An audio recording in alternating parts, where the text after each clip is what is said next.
everyone. This is Ashton. I'm working with NatWest Markets, which is a corporate bank in India.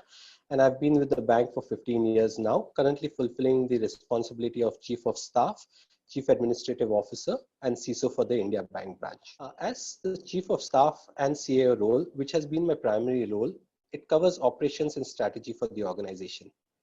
Given that this also includes oversight and management of various business resilience aspects, like we cover BCP, incident management, fraud management, record management, among others, as well as facilities oversight, where you also have to look at physical security as the Chief Administrative Officer. The CISO role in a way was a responsibility that came just as an added responsibility over and all the aspects that was already part of the Chief of Staff and CAO role that I was handling. And it essentially covered the information security and cyber security aspects of the bank. Okay. Under the CISO role then, what was different or what was unique was it just happens to define the formulation of an approach and framework for the bank in India in line with both the local and group requirements. And then round the clock monitoring and protection of bank assets from any sort of threat, internal and external. Yes, so as I mentioned, the CA role and the CISO role is in a way complement each other. Under the Chief Administrative Officers, I had the oversight of the physical security of the branch and the bank across all our premises and all our offices in India. We just extended that to even the data security and the cyber security aspects. With the Chief of Staff setup, we also had a look at the business resilience aspects, which covered fraud management, incident management, and also BCP requirements, which is business continuity planning and management from a scenario planning exercise perspective too. So the cybersecurity role is an extension, and it is just the outcome of advancement in technology and digitalization, where we've gone from a traditional model of physical security into a information and cybersecurity space. So this is an interesting question nowadays and something that's often asked. But in my opinion, change is the only constant that we have. So even in a BAU scenario, one was always dealing with changing landscapes, regulations, and legislations, right? It is just that the current scenario has almost overnight exponentially increased and expanded as well as accelerated the surface area of attack, primarily due to the work from home or remote working setup. And that is the only change that I see from a BU scenario, where it has been an exponential increase of change that used to always happen in a CISO's life. So a CISO's life has never been a constant in a way that what you do on day one lasts for you till days 365 and the end of the year.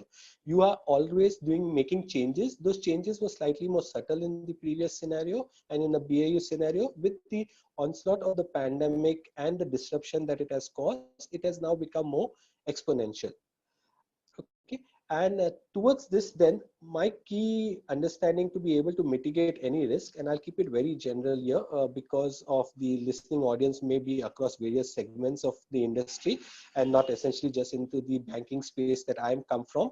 So the key constraints here would be user awareness, because with work from home, the endpoint is now with the user and it's outside the organization or the entity's control. So user awareness, again, a fair understanding of the exceptions, knowledge of your exceptions, because as part of this entire exercise, you would have already created exceptions in your infrastructure. So having a fair knowledge of this. Scenario planning goes hand in hand once you know the exceptions, the various scenarios.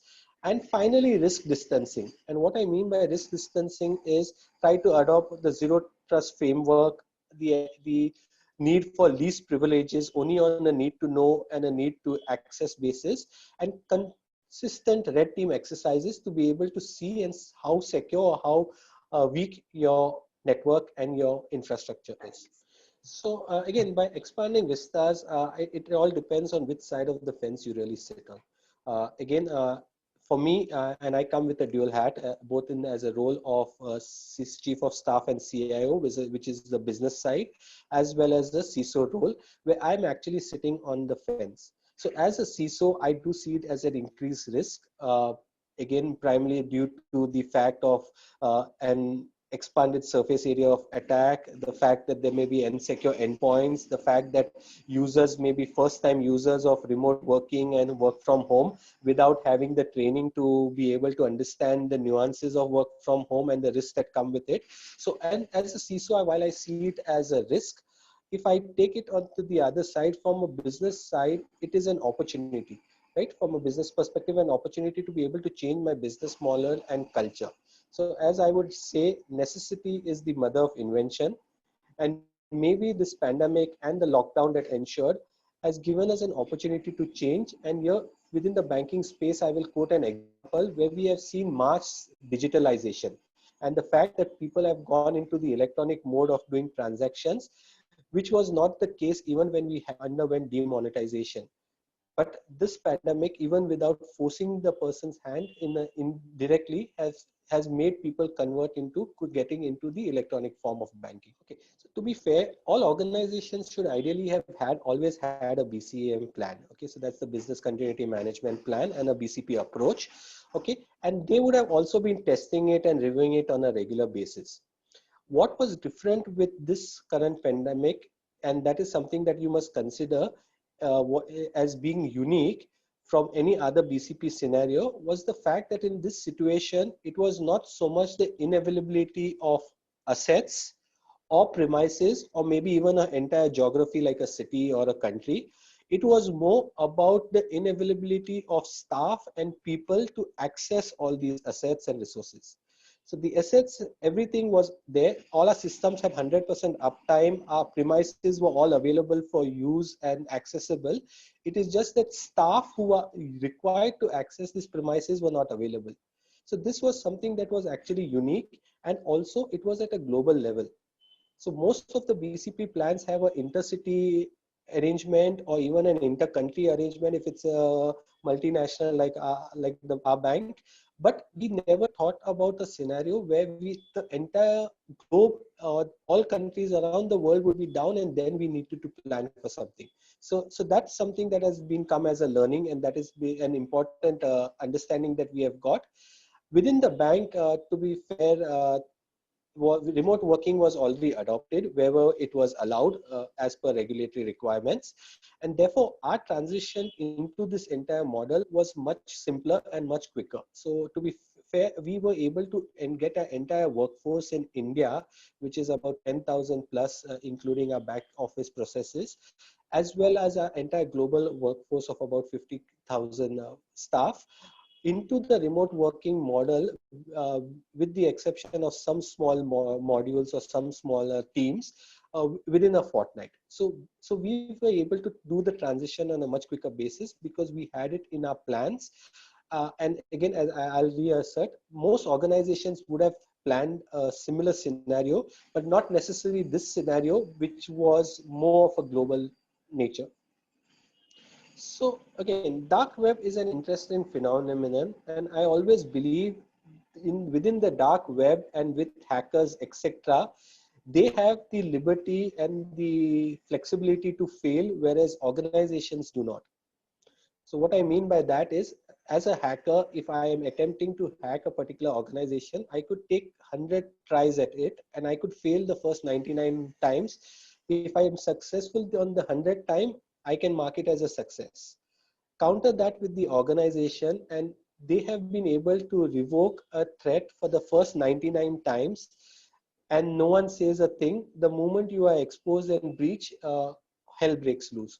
So in a way, the dark web starts at a major advantage compared to the organization and the CISO, would be my first take. And therefore, any organization is only as safe as the next threat or attack that occurs. So what would we do to counter it? Simple steps: continuous monitoring and continuous outlook on potential threats, to way of industry intelligence, to way of your own systems, etc. Always try and complete threat hunting exercises, red team exercises that they have, so that you are able to find for yourself what are the vulnerabilities and weaknesses in your infrastructure. And think outside the box. Maybe even look at having ethical hackers and ex-hackers in as part of your core team, because no one can think like a hacker. So if someone has the experience of it, they may know best what are the vulnerabilities that an organization could be exposed to. So these are the 3 points that I would actually like to summarize. Continuous monitoring, always utilize threat hunting exercise, and maybe even ethical hackers. So as a segment within the BFSI space, and particularly within banking, we have been pretty lucky in that sense, both from the government and the local regulator, which is the central bank, who have been pretty liberal and have allowed for certain relaxations in both the operating requirements and from a compliance perspective on processes, procedures, to be able to enable work from home or work remotely. So the RBI and the government have been pretty helpful on that call. But having said that, as a bank and as an essential service, we have also always kept our basic services available to customers right through the crisis period, because we have been had to work through the entire crisis. And moreover, as an industry, it has been a consolidated effort on our part to be able to engage with the state and the regulator to be able to understand how best we can ride through this crisis and through this entire situation, and also how we should approach it overall in the future, given the understandings, the learnings, and the nuances that we have got over the last 9 odd months. Okay, so that's in general. Having said that, on the internal side, to be able to ensure compliance, we have had a whole lot of user awareness trainings to be able to tell the users on what are the do's and don'ts from a work from home scenarios, what are the risks that they could come under, as well as what are the requirements where there is no compromise on customer data or information security from an organization perspective. So we've been able to train our users. At the same time, we are able to put in a few solutions and a few systems that is able to better monitor any potential breach or unauthorized accesses, and that in turn has been able to ensure us we are in compliance with all regulatory requirements, and even from a governance perspective, all is in order. So again, cyber liability assessment or cyber risk assessment, as we want to term it, has always been important. Okay, because that, as I said, gives you an understanding of where you stand up in the curve, and also an understanding of what are the exceptions, as I alluded to later. You always need to have the knowledge of your exceptions, your weak points or your vulnerabilities. So it has been always important, but it has been also exemplified in today's scenario. So my simple take would be, we always need to maintain and follow a 360-degree assessment always, and across all our stakeholders. There is no who's important, who is more critical. Right up from the top management to the junior most staff, all are equally critical from a cyber security perspective. So these are basically next gen technologies that we called, and we are actually leveraging it within the bank on both ends of the spectrum as part of our business and product development, as well as customer service, to be able to give better products, services to our customers, and even from a cybersecurity perspective. If I dwell upon on the cybersecurity side, then the key areas where we actually look at is from a threat intelligence perspective. So to be able to evaluate past incidents both within the organization and outside. From a threat hunting perspective, to be able to scope for fresh vulnerabilities, fresh risk within our setup, and a data analysis perspective to be able to assess user behaviors, etc. Again, this is something that I had alluded to earlier, where we are able to see least privileges, user analysis. There may be aspects that where they are required to access something, and some places where unauthorized they may have tried to access, etc. A few other aspects would be non-linear programming languages of AI, which can be leveraged upon to be able to assess any of these analytics. And RPAs, which is basically the robotic process automations, could be used for slightly more monotonous tasks and reports to be able to free up human resources and staff to be able to do the more complex jobs within the cybersecurity space. So my simple advice to any CISO who's listening in would be that both are equally important. There is no first or second year, because an insecure endpoint can ideally leave you vulnerable to threat and undo all the security work that you have put into securing your overall network. So therefore, again, to be able to secure both your endpoints and your network, it's key that you adopt a zero trust framework. So which is key to the securing your entire infrastructure, as well as ensure proper staff and user awareness and trainings. Given that if we look at things, more than 80% of the breaches have been more or less internal uh, rather than external. And within this 80%, close to 95% is due to lack of awareness of staff. So not actually intentional, but due to lack of awareness. So staff and user awareness is also very key. And at the same time, a zero trust framework and adoption of a zero trust framework will help you secure both sets, your endpoints and your network.